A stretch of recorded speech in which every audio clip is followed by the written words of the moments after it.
Hey, on est de retour pour la deuxième partie des pires plagiats dont a pu être victime la K-pop. Dans cette série de 4 vidéos, pour le moment on n'est jamais à l'abri que d'autres plagiats soient trouvés, on explore et on couvre tous les aspects de l'application de la K-pop dans la musique mondiale, qu'il s'agisse de samples, de plagiats directs ou d'autres formes d'emprunt musical. Mais avant de commencer, je vous informe que j'ai tenu compte de vos retours. Bon, j'avais déjà tenu compte sur le remake de la première partie, mais bref, c'est parti pour 9 nouveaux cas de plagiat. Et ce n'est pas fini.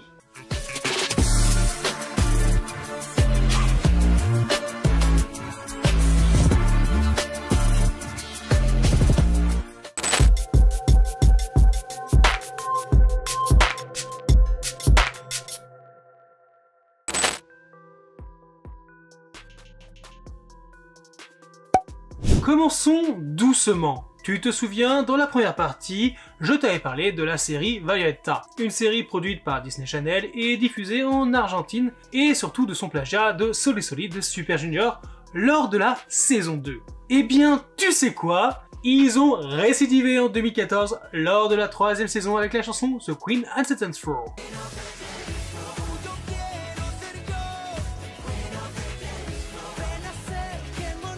Hein? Oui? Bah oui. C'est un plagiat de Come Back Again d'Infinite, sorti en 2010.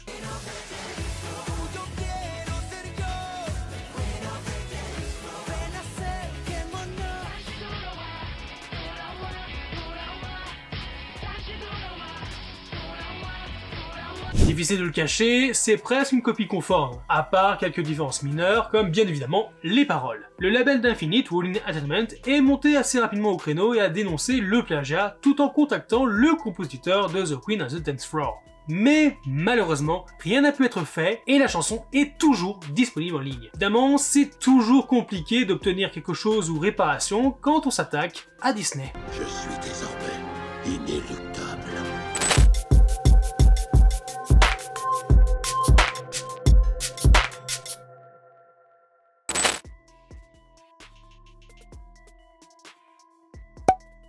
Tu vois, parfois, il y a des stars qui sont extrêmement fans de d'autres stars, et ils le communiquent ouvertement, comme dans le cas de Tiger Shroff, un acteur, chanteur, danseur, cascadeur et artiste martial indien très connu à Bollywood. J'ai déjà vu quelques-uns de ses films. Et en 2022, il décide de sortir une chanson intitulée Polygale Bat.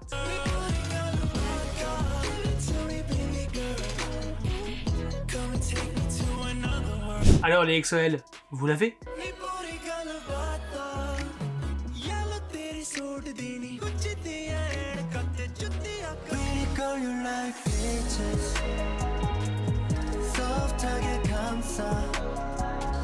La chanson de Tiger Shroff présente beaucoup de similitudes frappantes avec Peaches de Kyle Dexo. Le clip, la chorégraphie et d'autres éléments rappellent ceux du solo de Kai. Cependant, comme je l'ai mentionné, Tiger Shroff est un grand admirateur de Kai, ce qui explique en partie cette forte inspiration.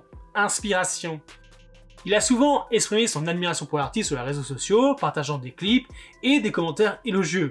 Il a même réalisé des covers de danse des chansons de Kai, dont Peaches justement. Donc, cette forte influence pose la question de la limite entre l'hommage et le plagiat. Malgré les similitudes évidentes, aucune action légale n'a été entreprise par les labels ou agences des deux artistes. La situation reste donc en suspens, sans commentaire officiel de la part de l'un ou de l'autre. Ok.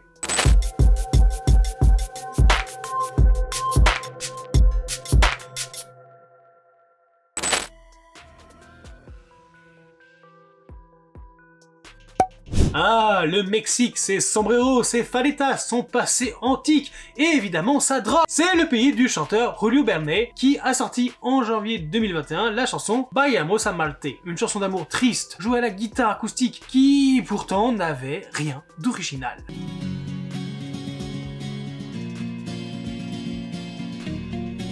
Oui, tu t'en doutes, c'est une copie, un plagiat d'un groupe de deuxième génération bien connu et qui a été le premier à avoir des subtilités, Glowing Brain, du groupe Super Junior DNI, sorti en 2015.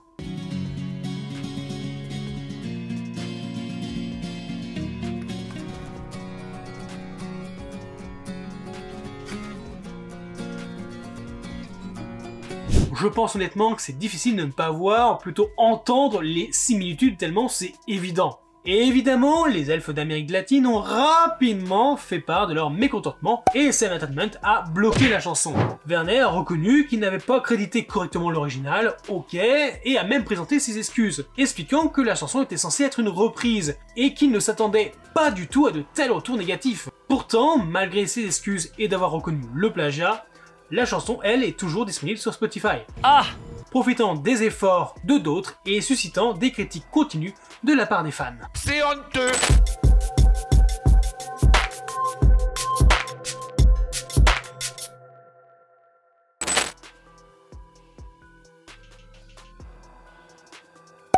Restons un peu dans les plagiats de la seconde génération et partons en Indonésie avec le groupe Cherrybelle qui nous interprète la chanson Best Friend Forever.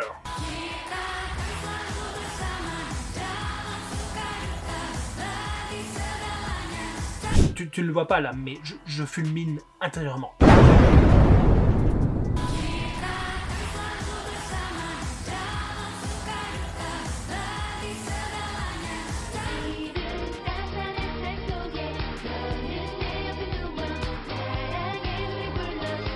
Cherrybelle n'a rien trouvé de mieux que de plagier Kissing You de Girls' Generation SNSD, alias le groupe le plus légendaire de la K-pop est toujours en activité encore aujourd'hui. Ceci a été remarqué quand les fans et plusieurs sources ont noté que les paroles et la mélodie de Best Friend Forever ressemblaient énormément à celles de Kissing You. Sans blague. Wow. Ces accusations ont donc provoqué une énorme controverse dans le monde de la K-pop et surtout de la musique indonésienne. Cherrybelle s'est alors défendue en affirmant qu'elle ne faisait qu'interpréter des chansons fournies par leur agence et n'avait pas du tout l'intention de copier SNSD. Et en plus, pour elle, SNSD est une grande source d'inspiration, en niant encore une fois tout acte de plagiat intentionnel. Et SM Entertainment, l'agence de SNSD, n'a pas réagi de manière officielle aux accusations de plagiat concernant Cherrybelle, du moins pas publiquement. Après, je peux comprendre que le problème vient de l'agence qui leur a donné la chanson, mais si SNSD est une source d'inspiration pour le groupe, ça veut dire que forcément, elles les ont écoutées. Donc comment personne n'a pas reconnu Kissing You à l'écoute de ce qu'ils allaient interpréter? Faut pas me faire avaler des couleuvres.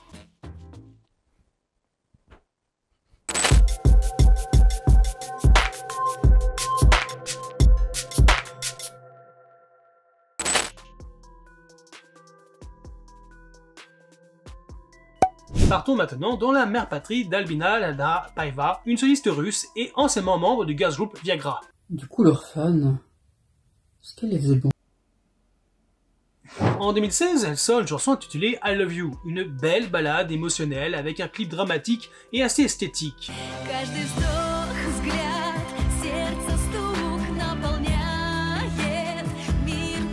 Bon, allez, c'est facile là, non?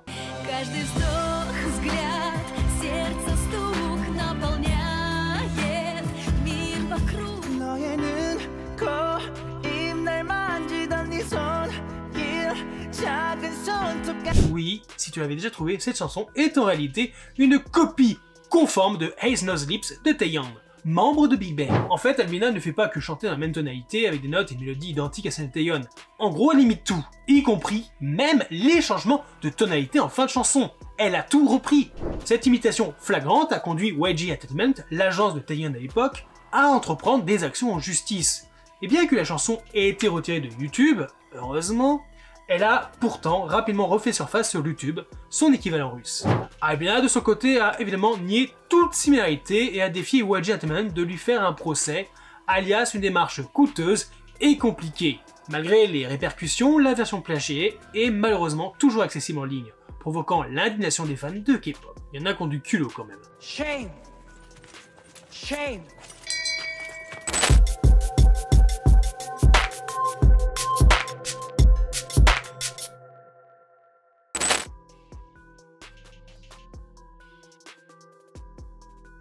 En parlant de culot, revoyageons un peu dans le monde et allons à la rencontre de Flo G et Scoot Akli, deux rappeurs philippins qui ont sorti en septembre 2020 la chanson Dame.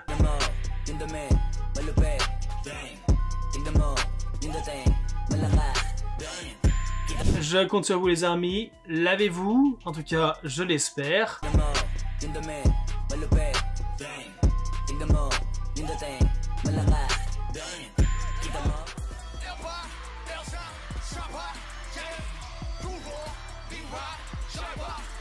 Évidemment, leur morceau a été accusé de copier la chanson de BTS, Dang. Une accusation qui a été amplifiée par la publicité de 19's Black Collection dans laquelle elle a été utilisée. Les ARMY ont une fois de plus pris les choses en main en envoyant des courriers et courriels massifs et en exigeant des actions de la part des sociétés impliquées.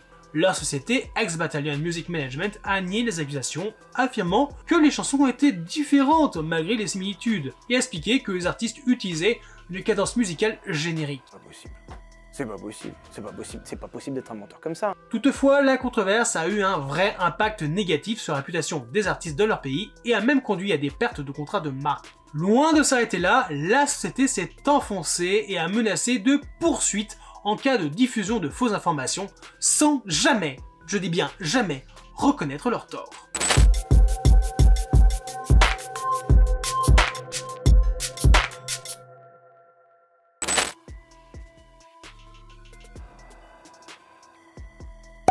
Petit détour par notre hexagone national, tu l'as pas vu venir celle-là, où Laurie a construit sa carrière avec des titres iconiques à son époque. Mais l'un d'entre eux, restait la même, sorti en 2009, semble bien être un plagiat.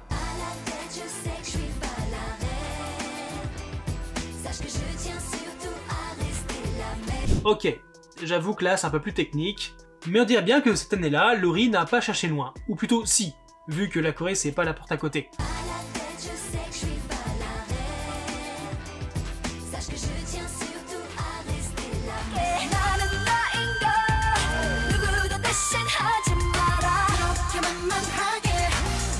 Choisissant la facilité en plagiant une chanson de la reine sacrée de la K-pop, Boa, et son titre Girls on Top. Malheureusement, malgré les très fortes similitudes et mes recherches acharnées, je ne peux pas vous en dire plus. Est-ce que SM Entertainment a eu connaissance de ce plagiat d'un de leurs artistes phares et a réagi? Est-ce que Laurie a été accusée et a dû s'expliquer? Je n'en ai, proprement, aucune idée. Mais cet exemple peut servir de preuve que la K-pop était déjà dans le collimateur de bien des gens, bien avant le boom des réseaux sociaux et son explosion suite à cela.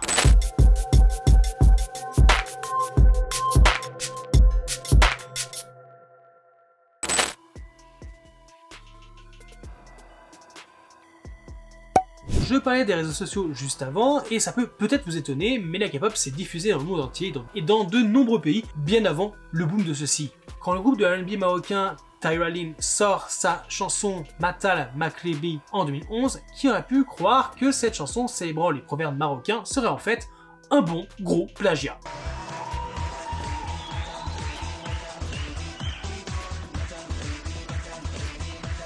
Accusés de celui-ci par SM Entertainment, leur chanson présente des similitudes frappantes avec Bonamana de Super Junior.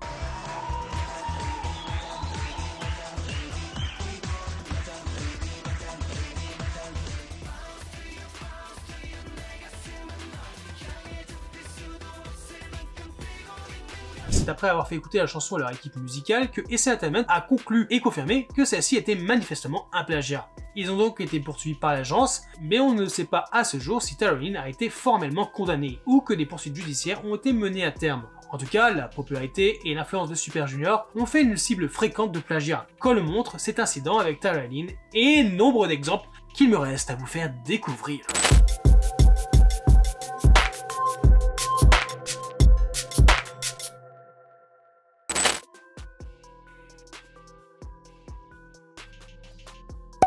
Et on va enfin finir notre deuxième voyage à travers le monde du plagiat avec Alex Black, un jeune rappeur ukrainien qui a publié en octobre 2020 une chanson intitulée 10K.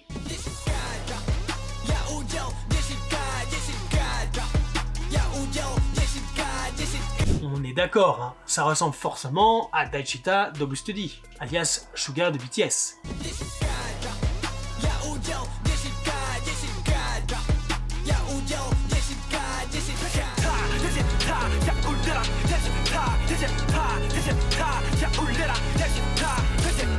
En tout cas, les fans, les ARMY, ne s'y sont pas trompés et sont rapidement montés au front en signalant la ressemblance entre les deux morceaux, d'autant plus que Daechita était sorti seulement quelques mois auparavant, soit en mai 2020. En réponse aux accusations, Alex Black n'a rien trouvé mieux que de publier une vidéo, on va dire, provocatrice sur Instagram où il se moquait des critiques. Dans cette vidéo, il déchirait un poster de Dashwita en le remplaçant par un poster de sa propre chanson. Puis il continuait à se moquer de Suga et de ses fans. C'est pas malin ça mec, pas malin du tout.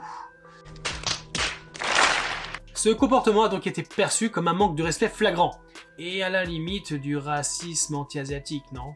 Évidemment, les fans de BTS ont vivement critiqué Alex Black pour son comportement, et aujourd'hui, il a simplement disparu des réseaux sociaux, et sa carrière musicale semble être au point mort. La chanson, elle, a été supprimée, et il ne reste plus que quelques extraits en ligne. L'agence de BTS Big Hit de Hype Label, ainsi que Suga lui-même n'ont pas pris cette affaire au sérieux, considérant probablement qu'il était préférable d'ignorer un comportement aussi mature. Et pour le coup, on les comprend. Voilà, c'est ainsi que se finit notre deuxième partie des pires plagiats de la K-pop. Lequel vous a plus choqué, surpris ou peut-être amusé? J'espère que cette deuxième vidéo vous a plu, n'hésitez pas à me laisser votre avis et à vous abonner pour plus de contenu sur la K-pop et son univers. Je vous dis donc à bientôt pour une nouvelle et bien sûr dans les commentaires. Bye!